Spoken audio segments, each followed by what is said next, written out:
मंत्री सार्वभौम का नाम नहीं लेना चाह रहे थे। अरे भाई वहाँ हाउस में बैठ के जब मुन्ना सिंह चौहान हमारे समाज को गाली दे रहा था, वो आदमी बंदा कुर्सी में बैठ के हंस रहा था, ये कोई विरोध नहीं किया। तो इन लोगों को जब हम लोगों ने वोट दिया, तो उनको हमारी समाज की जिम्मेदारी हमारे सुख दुख में साथ देना चाहिए, हमारे दुख में उनको शरीक होना चाहिए। क्यों नहीं हुए? इसलिए हमारे लिए मुन्ना सिंह चौहान और सौरभ बहुगुणा या अरविंद पांडे में कोई फर्क नहीं है। ये मुन्ना सिंह चौहान जो पहाड़ और मैदान की लड़ाई करवाना चाहते हैं, जो हम लोगों में दूरियां बढ़ा रहे हैं, कहीं ना कहीं इसका उनको आने वाले चुनाव में इसका खामियाजा भुगतना पड़ेगा भाजपा को। जब मैंने गैरसैंण की विधानसभा सत्र में कहा था, जिसको आज किसी ना किसी रूप से विनोद चमोली जी ने भी टच किया, जब मैंने गैरसैंण की विधानसभा में आदरणीय अध्यक्ष जी आपके अनुकंपा से उस डिबेट में इंटरवीन करते हुए कहा था कि उत्तराखंड कोई धर्मशाला नहीं है कि जो मर्जी आ जाए और यहां पे अपने साथ अपनी जाति लेकर के आए, कहें कि मुझे फलाना जाति का सर्टिफिकेट दीजिए। No distance from the railway track, why not at the same distance from the railway track? Sir क्या मतलब है इसका? सर एक सेकंड सर, बिल्कुल इसे ही नरक कहते हैं। एक सेकंड क्या? एक सेकंड सर, उत्तराखंड खैरात नहीं है। मुन्ना सिंह चौहान मुर्दाबाद, सौरभ बहुगुणा मुर्दाबाद, अरविंद पांडे मुर्दाबाद। देखिए, बड़े दुर्भाग्य की बात है कि इंसान से गलती एक बार होती है, जब वो गलती बार बार हो तो आप समझ सकते हैं कि कहीं ना कहीं उनको पीछे से बुलवाया जा रहा है। मैं उनको बताना चाहता हूँ, जितना हक मुन्ना सिंह चौहान का इस राज्य में है, उतना ही हक बंगाली समाज के प्रत्येक व्यक्ति का है। हमारा अधिकार है, संवैधानिक अधिकार है कि जो जिस व्यक्ति जिस राज्य में रहता है वहाँ का अधिकार उसको मिले। अगर हम बंगाल में रहते होते तो हमें वहाँ पे उसका अधिकार मिल रहा होता।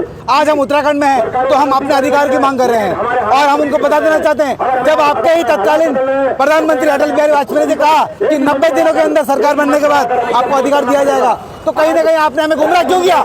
बंगाली समाज का प्रत्येक व्यक्ति आज आपको वोट देता है, आज आपकी सरकार में आया है, और उसके बाद आप ऐसी बात करते हैं, और एक बार नहीं दो बार मुन्ना सिंह चौहान जी के ठीक सामने बहुगुणा जी बैठ के मुस्कुरा रहे हैं। आप सोचिए उनकी नीयत क्या है। और आज वो मंत्री में बैठे हैं और एक तरफ कहते हैं कि कांग्रेस ने आपको छलने का काम किया है। कांग्रेस ने इस बंगाली समाज को घर से लेकर, छत से लेकर, जमीन से लेकर हर एक चीज देने का काम किया है, और आज की आपकी सरकार ने उसको छीनने का काम करी है, बंगाली समाज को बांटने का काम करी है।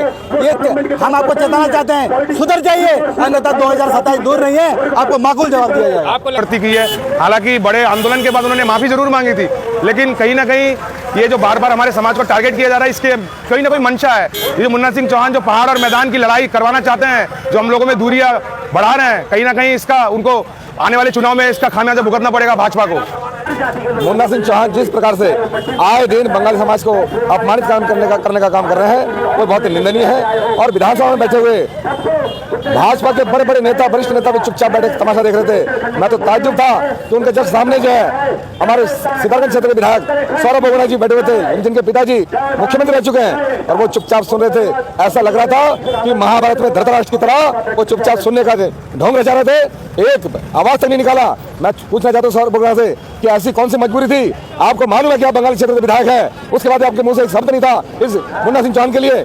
चिंता मत करिए, मैं आपको बता देना चाहता हूँ सौरभ बहुगुणा जी, अब हम आपको बख्शने वाले नहीं हैं। आप जितना मर्जी कोशिश कर लीजिए, सिर्फ सितारगंज शक्तिपालन से इस बार आपका विधायक तय है। हमने बहुत दे दिया है। आपके पिताजी ने जो वादे किए, सारे वादे अभी तक पूरे नहीं किए। एकमात्र जो है हमारे वहाँ के कुछ लोगों को जमीन का मामला कुछ साल हुआ है, इसके अलावा हमारे बंगाल समाज को जो वादा आपने किया था, एक भी वादा पूरा नहीं किया, और उसके लिए हमने अपने बलिदान बहुत दे दिए हैं, अब और नहीं देंगे।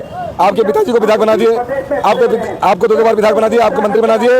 अब आप अपने देहरादून क्षेत्र में, आप अपने पहाड़ क्षेत्र में देखिए कोई नया क्षेत्र है, और यहाँ से आप हमें मुक्त करिए। हम आपको मुक्ति का आदेश देकर भेजना चाहेंगे। इससे बड़ा संदेश हम मुन्ना सिंह चौहान को और कुछ नहीं दे सकते। ये मुन्ना सिंह चौहान को बहुत बड़ा शब्द और संकेत होगा। मुन्ना सिंह चौहान ने जो कहा है, मुझे नहीं लगता ये उनका बयान है। ये बयान पूरी तरह से भारतीय जनता पार्टी का है।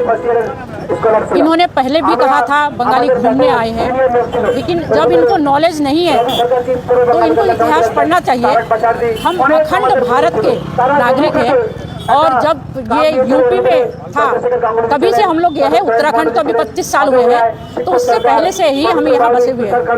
तो ये मुन्ना सिंह द्वारा जो बयान दिया गया है, ये बहुत ही निंदनीय है। और बार बार कहना ये गलत नहीं है, ये साजिश है।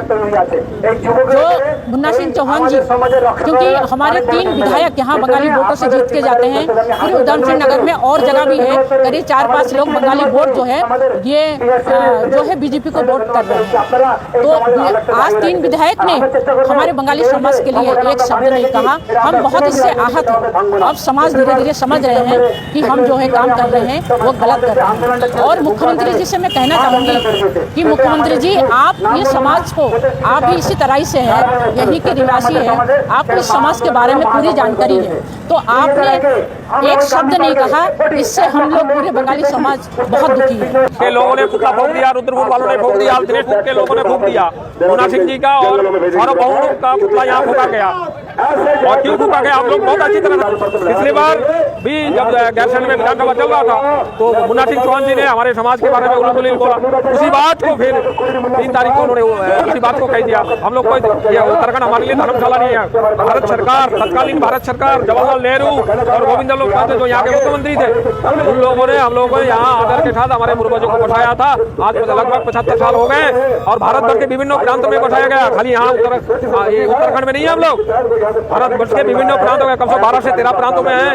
और हम लोग घुसपैठिए हो गए, हम लोग यहाँ धर्मशाला में रहने वाले एक यात्री हो गए। भाई हमारी मांग, हम लोग घर बैठे हम कहते हैं कि मैं नमसूत्र का बेटा हूँ। नमसूत्र जो आज का जो बांग्लादेश है, तत्कालीन पूर्व पाकिस्तान में अनुसूचित जाति का वो था, आज भी है।